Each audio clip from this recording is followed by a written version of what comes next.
reka dusome igice cya 5 umurongo waho wa 19 kugeza ku wa 21.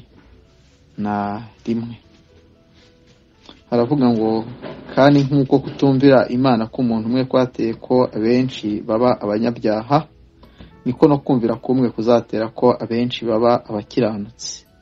Ariko amategeko yaze hanyuma kugira ngo ibyaha bigwire, nyamara aho ibyaha byagwiriye niho ubuntu bwarushijeho gusaga, kugira ngo nk'uko ibyaha byimitswe n'urupfu, abe nako n'ubuntu bwimikwa no gukiranuka buduhesha ubugingo buhoraho kubwa Yesu Kristo umwami wacu.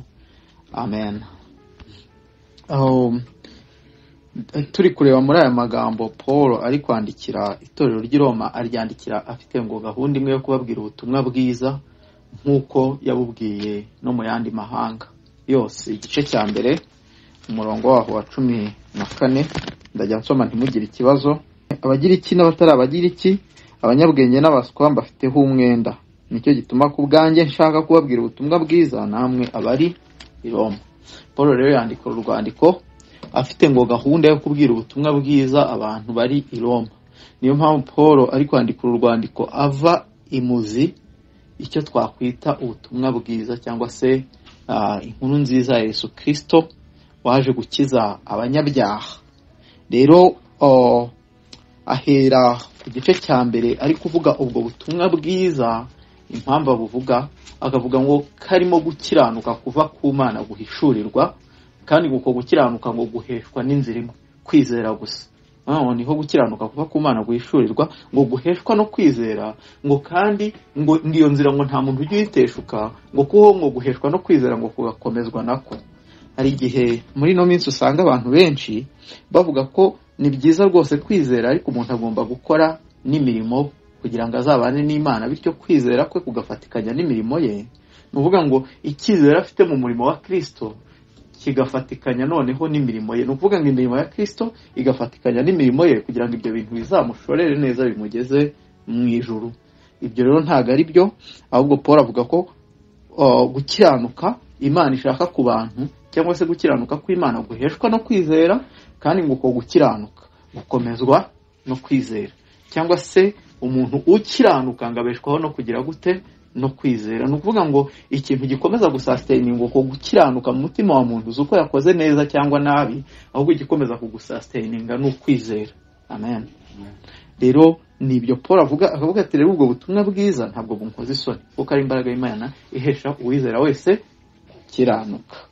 Ahitaza rero akavuga ububi bwa muntu, impamvu umuntu nyine akeneye kwizera gusa kugira ngo akizwe cyangwa se azabane n'Imana. Akavuga ko abantu icyambere ngo bajye bashikamiza ukuri ku gukiranirwa kwabo. Mu yandi magambo barakiranirwa, barangiza bakagira n'umutima utekereza ko bari right, bafite ukuri kuba nyine bakiraniwe. Kuryo nyine kimwe mu kintu kiba mu mutima wa muntu no gukora icyaha, yarangiza akajya no kukidefanda. Ni gakeya uzasanga abantu bacuritse umutwe hasi kubera ko bakoze ibyaha, ngo bashikamiza gukiranirwa ukuri gukiranirwa kwabo. Ikindi cya kabiri avuga ko bigaragara ko bazi Imana, ariko kuba barayimenye ntibyabateye gushaka Imana nzima, ahubwo baricara bakihimbira ibigirwamana akaba ari byo bikubita imbere.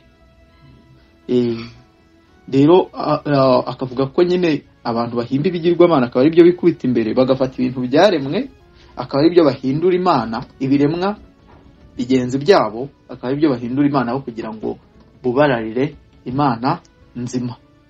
Akavuga kandi ko ibyo bintu bitari mu banyamahanga gusa mu gice cya kabiri, ahubwo no mu bantu bahawe amategeko naho birimo, kuko biratana amategeko gusa ariko nta gukiranuka bafite, kuko babuza abantu kuyica nabo ubwabo bayica. Bityo rero Imana irakiranuka. Agera ku gice cya 3 rero akavuga ko tumaze kubona ko baba ari abayuda bafite amategeko, baba ni n'abanyamahanga badafite amategeko, bose ari abanyabyaha cyangwa se batwarwa n'ibyaha. Iryo jambo rirakomeye iyo Paul ari kurivuga. Avuga ko they have one master, bafite nyine chef umwe witwa icyaha ubatwara. Paul yari kubivuga aravuga ngo abayuda n'abagira iki bose batwarwa n'ibyaha. Bakoresha mu cyongereza bakoresha ijambo ngo driven, batwarwa n'ibyaha. Ni nko kuvuga nyine icyaha ku muntu, ku muyuda no ku mugira iki kimeze nk'aho ari shoferi wicaye kuri vola. uri buze kwerekeza imodoka iyiri buke. Ni ukuvuga ngo imodoka y'ubwawe ntiri bwijyane, shoferi ntiyicara kuri vola. Amen. Rero avuga ko abayuda n'abagiriki bose batwarwa n'iki? N'ibyaha. Akavuga ko nyine bari munsi y'ububata bw'icyaha, ku buryo icyaha ari shefu ndetse w'umunyagitugu, ku buryo nta n'uwabasha kukigobotora. Ariko si n'ikibazo cy'uko icyaha ari shefu w'umunyagitugu, ahubwo n'abantu bagikurikira wiringire, bagikurikira nyine bashaka kugikora. Imitima yabo nikirarikira. Kimwe mu bintu bizakubwira ko uri umunyabyaha ni uko ujya ubona satisfaction mu byaha. Waba ushaka umunezero wawe ukajya kuwukura mu byaha, ugasanga nyine ahantu ujya buri gihe uri gushaka ikintu kikunezeza, ushaka ikintu gihabanye n'ijambo ry'Imana. Nyine nicyo kikwereka ko uwo mutima w'uwo muntu ari akahebwe, ari umunyabyaha. Ugasanga ni umuntu udashobora kunezererwa na Bible study nk'iyi turimo, ariko ni umuntu yari mu kabyiniro uba ubona icyuya cyabise. Uwo muntu ni umunyabyaha. Nyine ni ukuvuga ngo ibintu bimunezeza byose abikura mu cyaha. Nibyo rero Paul akavuga ngo bose batwarwa n'ibyaha. Yarangiza akazana analogy cyangwa se ikigereranyo kivuga ingingo zabo, akavuga ati ibirenge byabo nta kindi bikora byihutira kuvusha amaraso. Nyine ni ukuvuga ngo iyo bahagurutse bagiye, kibahagurutsa no kujya kuvusha amaraso.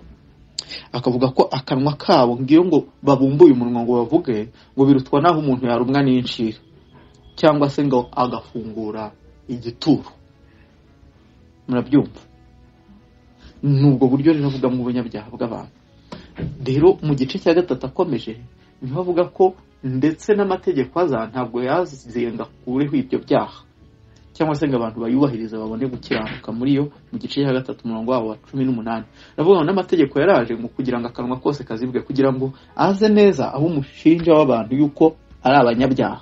Amen. Nazajya avuga ngo ntugasambane, bitume nyine utekereza mu mutima wawe wumve wuzuye ubusambanyi. Yatunduruye icyaha, yerekanye icyaha, ngo yaje kugira ngo akanwa kose kazibwe. Icyo ni icya mbere. Buri muntu wese utekereza ko akiranuka narangiza ajye munsi y'indorerwamo yitwa amategeko, arebe nimba agiye munsi y'amategeko yaba yarayubahirije kuva kivuka, iki gihe akiyubahiriza ndetse azakomeza kuyubahiriza. Ubwo nadasanga ashobora kujya kuri uwo munzani, akanwa ke gahite kazibwa, atsindirwe n'urubanza imbere y'Imana, ngo kuko imbere yayo ari nta muntu uzatsindishirizwa n'imirimo itegetswe n'amategeko, ngo kuko amategeko amenyekanisha icyaha. Mu gice cya gatatu rero niho ahita atangira avuga ngo ariko noneho hariho gukiranuka kw'Imana kwahishuwe kutajya guheshwa n'amategeko. Avuga ko ngo hari ugukiranuka Imana yahishuye, hari inzira itaguhesha. Iyo nzira yitwa amategeko. Ntukice, ntukibe, ntugasambane, ntukagire izindi mana mu maso yanjye, ntukemere ibishushanyo bibajwe, wibuke kweza umunsi w'isabato, n'andi mategeko asaba gutya. Ngo umuntu ajya ahesha uko gukiranuka kw'Imana. Nuvuga ngo nta muntu ushobora kubaho ku bw'ayo mategeko ngo narangiza azaronke gukiranuka kw'Imana. Atari impamvu yuko amategeko ari mabi, ahubwo impamvu yuko umutima wacu ari mubi ku buryo udakunda amategeko y'Imana, utanayashaka. Rero agahita avuga ngo hariho gukiranuka kw'Imana kwahishuwe, inzira iguhesha sa amategeko. Ngahubwo ngo n'ugukiranuka abantu bose baheshwa no kwizera ari nta tandukanira. Kongera akagaruka ku cyo yavuhereyeho mu gice cya mbere, avuga ko gukiranuka guheshwa no kugira gute? No kwizera. Amen. Yego, avuga ngo hariho gukiranuka kw'Imana kwahishuwe kudaheshwa n'amategeko, nubwo amategeko n'ibyahanuwe ari byo biguhamya. Ngo niko gukiranuka abizera bose baheshwa no kwizera Yesu Kristo ari nta tandukaniro. Ngo abantu bose ngo nta tandukaniro, ngo bafite the common denominator, ngo bose bakoze ibyaha ntibashyikira ubwiza bw'iki? Bw'Imana. Nuvuga ngo nta muntu n'umwe uri kuri iyi si wajya kuri standard y'Imana. Amen. N'umugabo umwe wigeze kwihandagaza kuri Kristo akavuga ko ari mwiza, byaje kurangira rwose bigaragaye ko atari mwiza, kubera ko yaje abaza Kristo ngo nkore iki cyiza kugira ngo ndagwe ubwami bw'ijuru. Kristo aramubwira ngo ku isi nta mwiza uhari, ngo mwiza n'umwe gusa ni iki? Ni Imana. Ngo kumubwira ngo ikigero cy'ubwiza ukeneye kugira ngo uragwe ubwami bw'ijuru ni ikigero cy'ubwiza bw'Imana. Ego bose bakoze ibyaha ntibashyikira iki? Ntibashyikira ubwiza bw'Imana. Noneho Kristo ahita amubwira ngo none se ngo wubahirije amategeko cyangwa se witondeye amategeko? Uwo muntu agahita avuga ngo nayitondeye kuva nkivuka. wumva ibyo bintu ukuntu ari ikinyoma. Hari umuntu wavuka afite ubwenge bwo kwitondera amategeko? nta n'umwe. Urumva ibyo bintu no kwibostinga mu busa. Kristo aramubwira ati none niba warayitondeye rero reka nkwereke, usigaje kimwe. Itegeko ntirivuga ngo ukunde mugenzi wawe nk'uko wikunda. Genda ugurisha ibintu byose utunze, numara kubigurisha ubiha abakene uko ni bagenzi bawe, uraba bakunze nk'uko wikunda. Nurangiza nanjye uzunkurikire uko ndi mugenzi wawe, uraba unkunze nk'uko wikunda. Ngo umutunzi agenda yahonze hehe? Mu maso, kubera ko nyine yumvishe atashyikira ubwiza bw'Imana. Impamvu Imana ariyo nziza niyo yonyine nyine yadukunze nk'uko yikunda, ikemera kuza kutwitangira turi abanyabyaha. Amen. Mu Baroma ibice 6 hajya havuga ngo byashoboka ko umuntu nibura yakwitangira umunyangeso nziza. Umunyangeso nziza. Yego? Ubundi buri gihe iyo umuntu ari umunyabyaha icyaha kiba kimuhama, kuryo tuba twumva nyine cyakwiriye ari ubutabera, tutabeshye. Muri no minsi turi mu bihe bigoye mu Rwanda byo kwibuka jenoside yakorewe abatutsi mu 1994. Biroroshye cyane ko umuntu hamwe n'ibyaha bya jenoside twumva ko akwiriye igihano. Nta muntu n'umwe ushobora guhita atekereza ko akwiriye kugenda nta gihano, si byose? Niyo rwose bafasha abantu bakoze ibyo byaha tuba twumva nyine hari ukuntu umutima wacu wururutse. Ariko Bibiliya ivuga ngo Imana yo yadukunze tukiri iki? Abanyabyaha. Those persons twebwe tubona ko bataraba gukundwa. Nuko Imana yerekanye nyine urugero rw'urukundo. Amen. Ngo ukunde mugenzi wawe nk'uko ugira gute? Nuko wikunda. Ibyo bintu rero nta muntu n'umwe ubishoboye. Nta n'umwe. Niyo mpamvu ngo bose bakoze ibyaha ntibashyikiye iki? Byakira ubwiza bw'Imana. Ubwiza bw'Imana buri kuri standard y'uko ukunda abantu nk'uko ikunda. Nibyo tujya turirimba ngo kandi urwikunda umwana wayo nirwo nanjye nkunda nakwiriye. Ngo nari umugome nuko impa Yesu ngambambirwe ku musaraba. Amen. Hanyuma rero mu gice cya 3 herekana ukuntu uko gukiranuka konyine ngo umuntu yakubona ngaguheshejwe no kwizera byonyine bitavuye mu mirimo ye. Amen. Ngo niko gukiranuka abizeye bose baheshwa no kwizera, ngo kuko ngo bose ngo nta tandukaniro, ngo ikintu bahuriyeho ngo bose bakoze ibyaha ntibashyikira ubwiza bw'iki? Bw'Imana. Amen. Bivuga ngo Imana niyo yonyine igitanga uko gukiranuka kubw'ubuntu bwayo iguhaye abantu, kuko abantu bo bose bakoze ibyaha ntibashyikira ubwiza bw'Imana. Kandi ikindi cya kabiri, hari igihe tujya twicara tukibwira ko hari umuntu nibura we basi uri gukora neza ku buryo ari kwegera ubwiza bw'Imana. Ubwiza bw'Imana buri hejuru cyane ku buryo n'uwakora neza cyane atabasha kubushyikira. Ni ukuvuga ngo hari umuntu kugukora neza umeze nk'uri mu ndiba yo mu nyanja, yego, hari undi umeze nk'uwuriye Toeferi murayizi yo mu Bufaransa, n'umunara muremure, yego. Ariko abo bantu bose nta n'umwe washyikira ubwiza bw'Imana. Bose ku bwiza bw'Imana ni bamwe, yego. Ubwiza bw'Imana bumeze ahari nk'indege iri guca hejuru. Ari umuntu uri kuri Toeferi hejuru ntiyasimbuka ngo ayijyemo, kimwe n'uri mu ndiba yo mu nyanja, yego. Imana rero yerekanye urukundo dukunda, imanuka nyiri kaza kureba iki? Abanyabyaha bose bakoze ibyaha ntibashyikira iki? Ubwiza bw'Imana, kuko batsindishijwe n'ubuntu bwayo iribahereye ubusa kubwo gucungurwa kubonerwa muri Yesu Kristo. Ngo kubera ko Yesu Kristo ngo yitanze ngo agahinduka imfungu, agacungura abantu, akajya mu mwanya wabo, akabarwaho ibyaha byabo, bakabarwaho gukiranuka kwe. Amen. Nguko nyine iyo tuvuze gucungurwa nicyo nyine biba bisobanuye, ngo kubwo gucungurwa kubonerwa muri Yesu Kristo. Ni impamvu ngo Yesu Kristo ari wonerwa mu gucungurwa, ngo niwe Imana yashyizeho. Imana yakorewe ibyaha yabonye ko nyine kugira ngo abantu bacungurwe byaturuka muri Yesu Kristo. Amen. Icyo kintu kirakomeye cyane, kuba nyine gucungurwa kubonerwa muri Yesu Kristo ari Imana yabishyizeho. Ni ukuvuga ngo ibyo bintu bihita bihaza neza yuko gucungurwa nyine kuzuye, kubera ko Imana yakorewe ibyaha ni nawe yashyizeho inzira yo kugira gute? Yo gucungura. Ntabwo ari twe tujya kuyishaka, ahubwo Imana niyo ishaka iki? Niyo ishaka iyo nzira. Niyo ivuga ngo abanyabyaha agiye kubabarira gute? Agiye gutanga Yesu Kristo ababera iki? Incungu. Amen. Ibyo rero nyine ni ukuvuga ngo iyo nzira Imana yaciye irahagirira, kabone niyo mu mitwe yacu twakumva idahagije. Ni ukuvuga ngo uretse ko bidashoboka niyo Imana ivuga ko umuntu azacungurwa no kuba yariye umwembe, kugenda akagura umwembe akawurya, ibyo bintu byari kuba bihagirira kuko Imana ariyo nyine yakorewe icyaha. Amen. yego. Rero birushaho guhaza bite nimba Imana y'ubwayo ariyo yiyiziye. Amen. Ndagira ngo icyo kintu nyine tutaza kukigira gito, yego. Birushaho kuba bihagije bite niba Imana y'ubwayo nyine ariyo yiyiziye kwishyiraho ibyaha by'abanyabyaha, ngo ni ugucungurwa ngo tubonera muri Yesu Kristo, kuko ari Imana yashyizeho ngo kuba impongano y'uwizera amaraso ye, cyangwa se kuba ikiru, kuba inyishyu y'uwizera amaraso ye. Amen. Uvuga ngo Kristo Imana yamushyizeho ishyiraho amaraso ye, noneho ayo maraso ye niyo nyishyu, niyo mpongano, ngo uyizeye abona ku gukiranuka kw'iki kw'Imana. Uyu mwanditsi rero ahita agera mu gice cya 4 agahita avuga ko ibyo bintu ari byo byahereye kera bitsindishiriza abanyabyaha, agatanga urugero rwa Aburahamu n'urwa Dawidi. Akavuga ko iyo Aburahamu atsindishirizwa n'imirimo aba afite icyo yirata rwose biroroshye, ariko ngicyo kintu ngo hari ahantu hamwe atakirata, ngo ni imbere y'iki y'Imana. Amen. Akavuga ko ngo na Dawidi ngo yeruwe ngo iby'umunyamahirwe ngo utsindishirizwa n'ubuntu bw'Imana ngo atabikuye mu mirimo ye. Akavuga ko ngo hahirwa abantu ngo babarirwa ibyaha byabo, ngo ibicumuro byabo, ngo ibyaha byabo bigatwikirwa, ngo umuntu hiriwe ngo ni umuntu ngo Uwiteka atazabaraho icyaha. Amen. Hanyuma rero yinjira mu gice cya 5 ari kuvuga noneho bimeze nk'aho ari gutangara.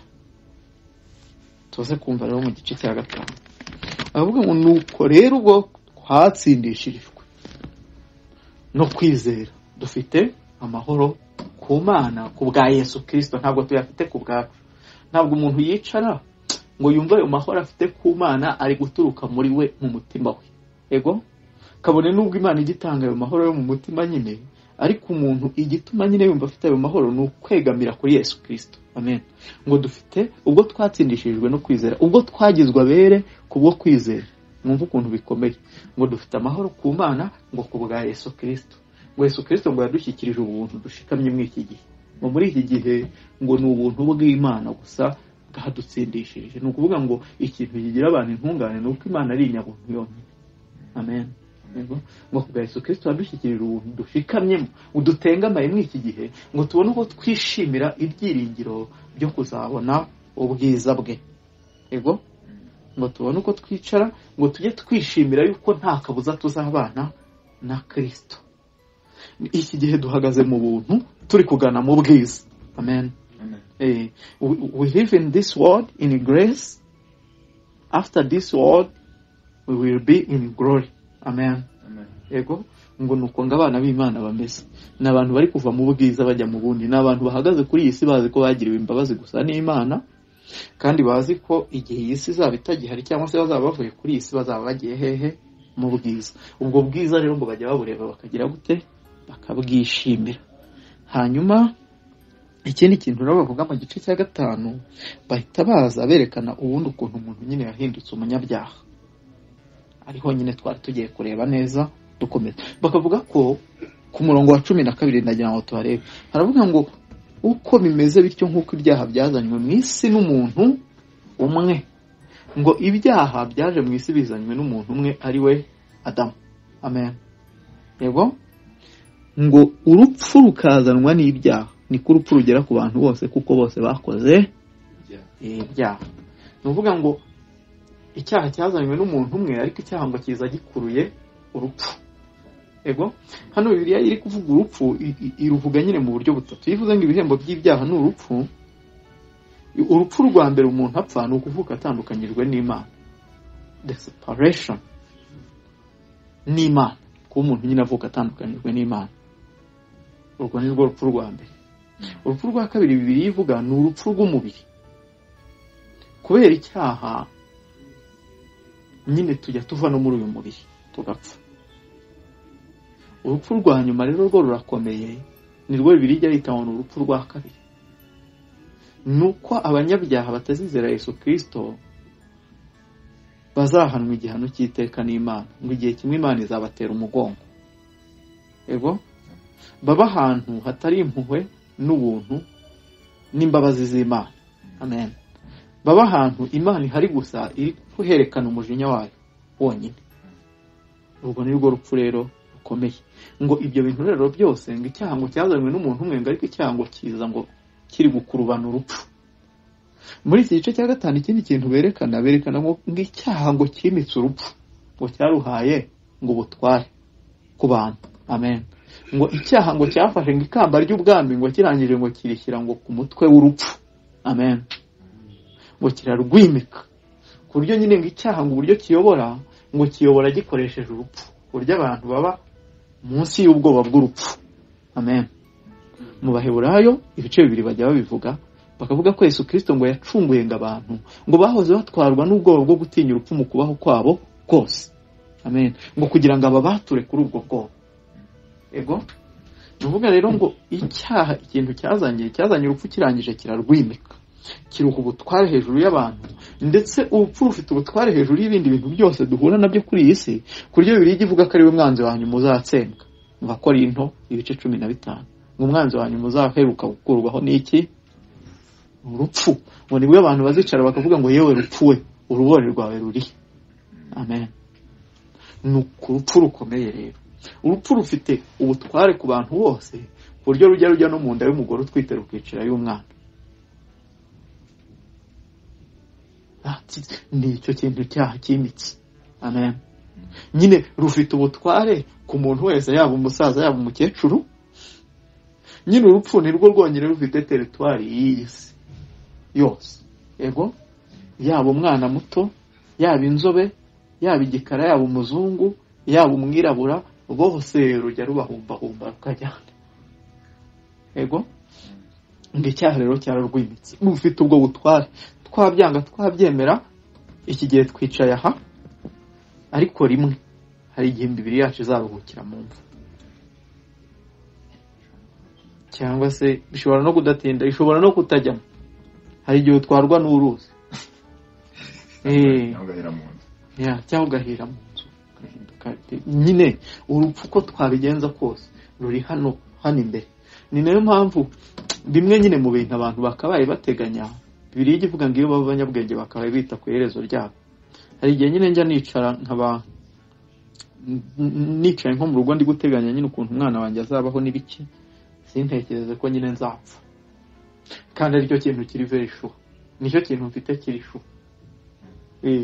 Nicyo kintu mbizi neza buri munsi iyo bukeye ko kindi imbere, kurusha gutekereza ko hari ukuntu nzubaka inzu, urupfu rwo ruri ndi imbere uko nabigenza kose. Rero bavuga ko icyaha cyimitse urupfu. Rero hano muri iki gice cya gatanu hari ibintu nshaka ko turebamo kugira ngo tuze kubyumva. Baravuga ngo iyo uhereye ku murongo wa 12 kugeza ku wa 14 baba bavuga icyaha Adamu yakoze n'ingaruka zacyo. Baravuga ngo kuko bimeze bityo, nkuko ibyaha byazanywe mu isi n'umuntu umwe, urupfu rukazanwa n'ibyaha, niko urupfu rugera ku bantu bose kuko bose bakoze ibyaha. The evidence yuko abantu bose bakoze ibyaha nuko urupfu rujya rugira gute? Rugera kuri buri wese. Ikindi cya kabiri, ngo amategeko ataratangwa icyaha cyahoze mu isi, ariko ntawe kibarwaho amategeko adahari. Uyu murongo tuza kuwutindaho. Icyakora uhereye kuri Adamu kageza kuri Mose, urupfu rwatwaraga ndetse n'abatakoze ibyaha bihwanye n'igicumuro cya Adamu wasuraga wajyaga kuzaza. Iyo tugeze ku murongo wa 15 rero bahita batubwira ukuntu ibi bintu Adamu yazanye bitandukanye cyane n'ibyo Kristo yazanye.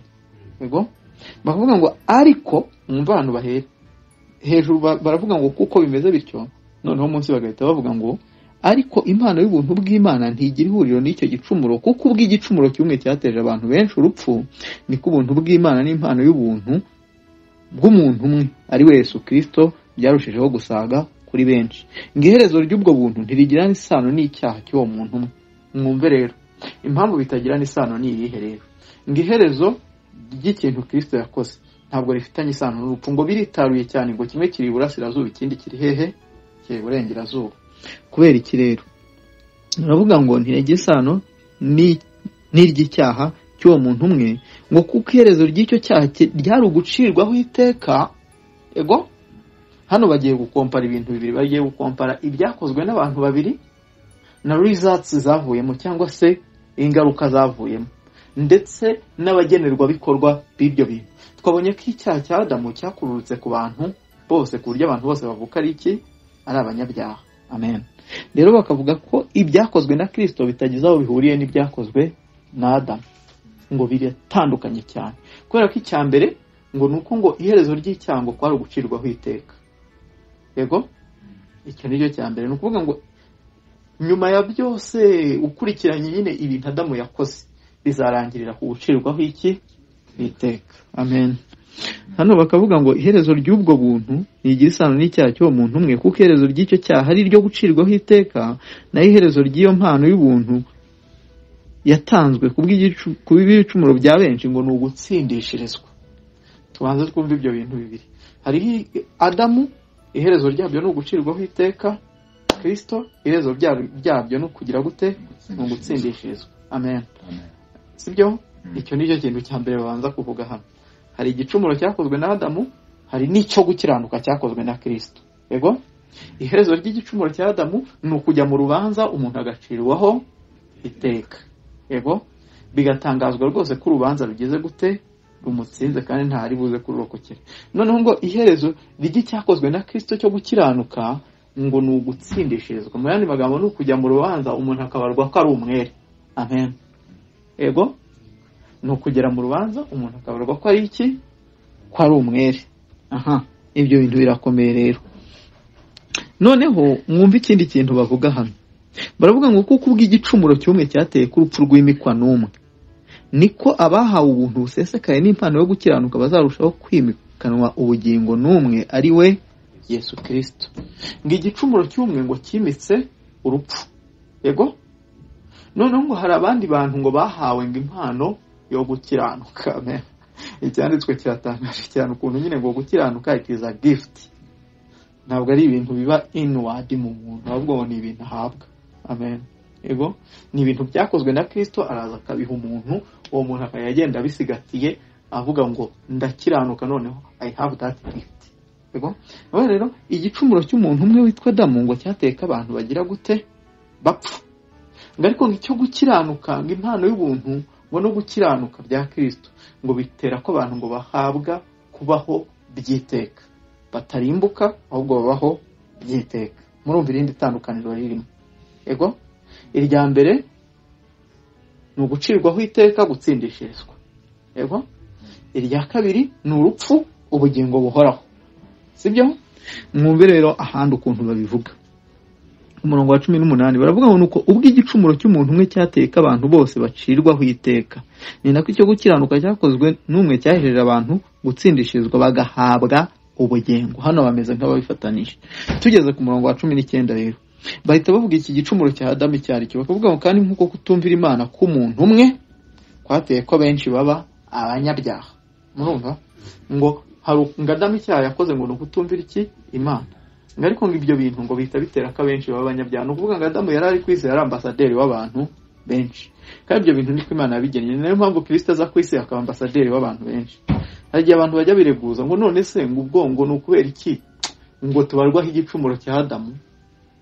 Imana yari kuba uretse ko nta nicyo twari kwitwara, kuko twari twahindutse abanyabyaha kandi nta bavuguruza imigambi yayo, ariko Imana ni inyempuhwe cyane ku buryo n'abakiranuka babarwaho gukiranuka kwa Kristo atari uko bakiranutse. Amen. Yego? Ku buryo nyine nta muntu ufite icyo kwireguza, kuko nubwo uvuga ko wabazweho igicumuro cya Adamu, n'uwakiranutse yabazweho gukiranuka. Ntabwo ari ibyo yakoreye. Utaza guhaguruka ukavuga ngo urumva ngo Imana ngo igitugora ikadusaba gukiranuka, ngo kandi ngo twarabazweho icyaha cy'umuntu. Oya, ahubwo no gukiranuka nyine abantu bagira gute? Babibarwaho. Nk'uko babazweho igicumuro, ni nako babarwaho kugira gute? Kiranuka. Tuze kumva ibyo bintu. Ni uvuga ngo hari abantu babiri Imana yashyizeho. Hari Adamu wakoze icyaha.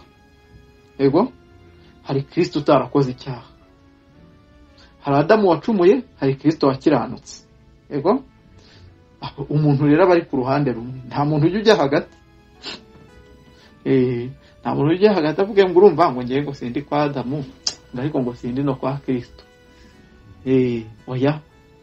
Either ubarirwa kwa Adamu ubwo uri umunyabyaha, cyangwa se ubarirwa kwa Kristo uri umukiranutsi. Nuvuga ni izo ngeri z'abantu bari kuri iyi si, n'abakiranutse n'abanyabyaha. Ubwo nibwo buryo Imana ibaramwe abantu. Nimba ukibarirwa kwa Adamu uri umunyabyaha, wakora neza bingana bite, still uri umunyabyaha. Yego? Kubera ko nyine uko gukora neza nta kuba muri wowe ukiri kwande kwa Adamu. N'ababarwaho gukiranuka bibarwaho kubw'igikorwa cyakozwe na Kristo. ibyo nibyo tujya twita ngo ni isezerano ry'imirimo n'isezerano ry'ubuntu. Amen. Nuvuga ngo Adamu Imana yamushyizeho guhagararira abantu bose, imuha imirimo agomba gukora, imubwira ko nadacumura azakomeza kumaintaininga ubugingo buhoraho kandi abantu bose bakabubonera kuri we. Ego Adamu arangije aracumura, Imana yongera guha the same task Kristo. Ego Kristo ntiyacumura. Nuvuga ngo aba bantu bacumuye rero bacungurirwa muri Kristo. Amen. Rero hano baravuga ngo ku murongo wa 19 baravuga ngo nkuko kutumvira Imana k'umuntu umwe kwateye benshi kuba abanyabyaha, ngo benshi bahindutse iki? Abanyabyaha. Abantu bahindutse abanyabyaha ntabwo ari umwe, ni benshi, ni uruhuri, ni umurundo. Ego ni isi yose, ni benshi ku buryo umuntu adakwiye no gutekereza ko abantu bahindukiye abanyabyaha muri Adamu bashobora kuba ari abantu bake, yenda hari abandi at least barokotse, ngo ni benshi cyane. Amen. Ego ngo ni nako muze kumva muri Kristo, ngo niko no kuyumvira kumwe kuzatera ka benshi baba abakiranutsi. Ego nuvuga ngo hari umuntu umwe wasuzuguye Imana, abantu benshi bahinduka abanyabyaha. Hari n'undi wumviye Imana, abantu benshi bagahinduka iki? Kiranutsi. Ndagira ngo dukomeze twumve icyo kintu nyine hano bari kuvuga mu Baroma. Rero ku murongo wa 20 baravuga ngo ariko amategeko yaziye hanyuma kugira ngo ibyaha bigwire, nyamara ibyaha byagwiriye niho ubuntu bwarushijeho gusaga. Uyu murongo uratangaje. Mwibuke ku murongo wa 13 twasomye ko amategeko ataratangwa icyaha cyahozeho hehe?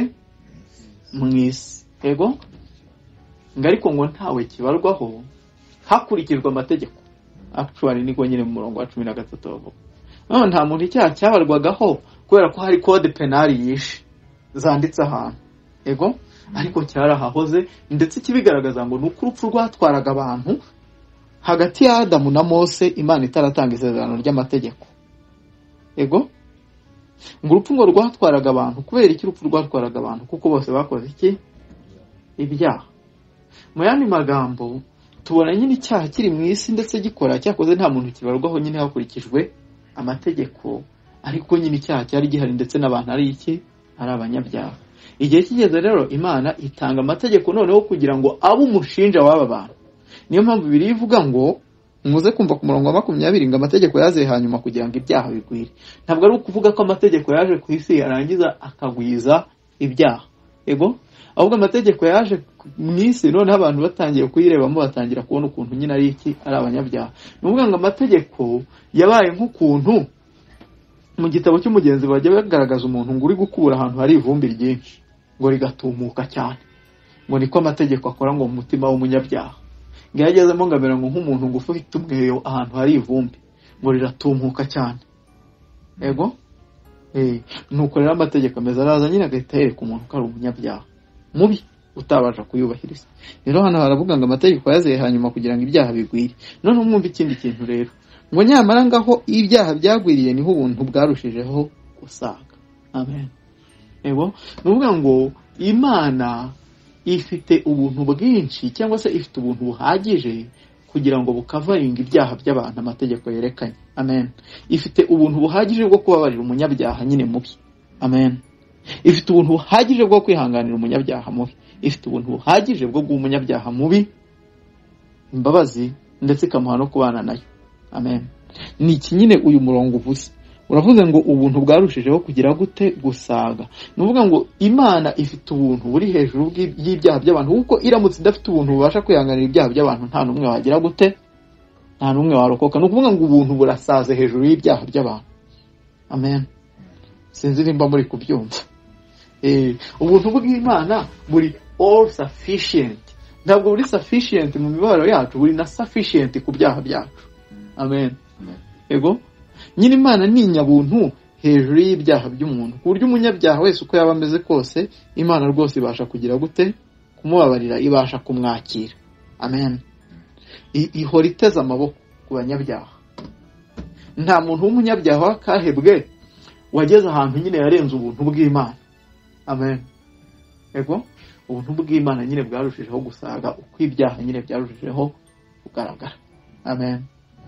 ni ukuvuga ngo ikindi kintu no murongo uvuze ni uko Imana isanzwe ari inyabuntu, ariko kugira ngo tubone ubwo buntu bwayo neza, ubundi Imana isanzwe ari inyabuntu. Imana se ntijya iduha imvura? That is the grace of God. Ubuze kuba duhagaze hano tutari gushya nuko izuba ritaza ari ryinshi rikadutwika ku buryo, that is the grace of God. Abantu bahinga se ntibasarura, ariko ubuntu bw'Imana burushaho kugaragara cyane ibabarira umunyabyaha. Amen.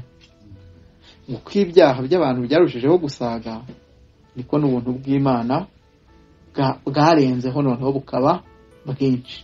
Amen. Hano rero ku murongo wa 20 aravuga ngo kugira ngo nk'uko ibyaha byimitswe n'urupfu aba ari nako ubuntu bwimikwa no gukiranuka buduhesha ubugingo buhoraho ku bwa Yesu Kristo. Ikindi kintu batanga cy'impamvu y'ukuntu bw'Imana bugomba gusaga bukaruta ibyaha by'abantu cyangwa bukaba burengeye ibyaha by'abantu, ni hano ku murongo wa 21 bakavuga ngo kugira ngo nk'uko ibyaha byimitswe n'urupfu aba ari nako ubuntu bwimikwa no gukiranuka. Ego noneho ngo ubuntu ngo bubone uko buduhesha gukiranuka, nako bubone uko buduhesha ubugingo buhoraho mu cyimbo cy'urupfu twari dufite. Amen. Ego umuntu n'umunyabyaha akwiriye urupfu, hakeneye ubuntu busaze rero buri buze kurenga nyine icyaha. Ego kugira ngo ubu buntu buheshe umuntu gukiranuka, bwimika gukiranuka mu muntu, icya kabiri bubashe kumuhesha ubugingo buhoraho mu mwanya w'urupfu icyaha cyabashaga kumuha. Nta muntu n'umwe washidikanya ko ubugingo buhoraho rwose ari ubw'ingenzi ndetse ari n'ubw'igiciro cyinshi kurusha urupfu no kurimbuka. Amen. Rero icyo kintu nyine gikeneye ubuntu busaze buri hejuru y'umunyabyaha. Amen. Buri hejuru y'umunyabyaha kugira ngo abashe kubona ubwo bugingo buhoraho, noneho bubashe gutsinda urwo rupfu nyine yari afite. Bikeneye nyine ubuntu busaze buruta nyine ibyaha by'abantu. Rero ibi byanditswe nicyo bivuga. What is the application? Ni iki kintu nyine twakuramo hano nka application? Icya mbere ni umutima nyine ushima Kristo. Amen. Ni umutima ushima Kristo kubw'ubu buntu nyine butangaje yahaye abanyabyaha. Amen. Amazing grace. Hari umugabo wa kera witwaga John Newton, yahoze nyine ameze nk'ibandi, ari umunyarugomo, aza gukizwa. Amaze gukizwa aririmba indirimbo yitwa ngo Amazing Grace. Well, how sweet that sound. That saved a wretch like me. Amen. Ngo ubuntu bw'Imana butangaje ngo ni gute buryoshye. Ego ngo bwabashije gukiza umunyabyaha nkanjye, wretch like me. Akavuga ngo I was once lost. Ngo nari impabe. Nari inzimizi. I was once lost. Ariko ngo narabonetse. Ngo but now I am found. Amen. Iki gihe nyine ngo Yesu Kristo yarantaruye ngo ndaboneka. Amen. Ngo I was blind. Ngo nari impumyi. Ngo but now I see. Abantu bajya baririmba ngo impumyi nivuge kibona, umukene avuge ko atunze, ngo kubera ibyo Kristo yagize gute yakoze. Yazanye ubuntu busaze bubasha kugira gute gukiza umunyabyaha. Iyo niyo mpamvu nyamukuru igituma abanyabyaha, abantu bahoze ari abanyabyaha bishimira Kristo bagakunda n'amategeko ye. Nuko yabakunze ari abanyabyaha, ubuntu bwe bugasaga bukarenga ibyaha byabo, instead y'igihano bari bakwiriye cy'urupfu bakabaha ubugingo buhoraho. Wa muvuma akawuhindura mwiki umunezero. Amen. Ego, that is the heart of praising our Lord Jesus. Naho nyine uwo mutima ujya uva wo gushima umwami wacu Yesu Kristo, kubera ko nyine ibintu yakoze ni ibintu bikomeye cyane. Amen. Icyo ni icya mbere, ni umutima ushima Yesu Kristo. Icya kabiri ni umutima utreasuringa uyu Kristo. Amen. Umuha agaciro kubera nyine ibyo yakoze. Nta gitangaza rwose ko umuntu wakoze ibintu bikomeye afatwa nk'intwari ndetse ari uwo gukurikirwa no kumvirwa. Amen. Ego uyu mutima rero ukunda Yesu Kristo ni umutima nyine wicara ukajya wizirika ku mategeko ya Kristo, ukajya uririmba ngo iteka nzagukorera iby'isi ndabizinutswe. Amen. Ego kubera nyine ibi bintu wankoreye by'uko ubuntu bwawe wangiriye bwasaze bukarenga ibyaha byanjye. Amen.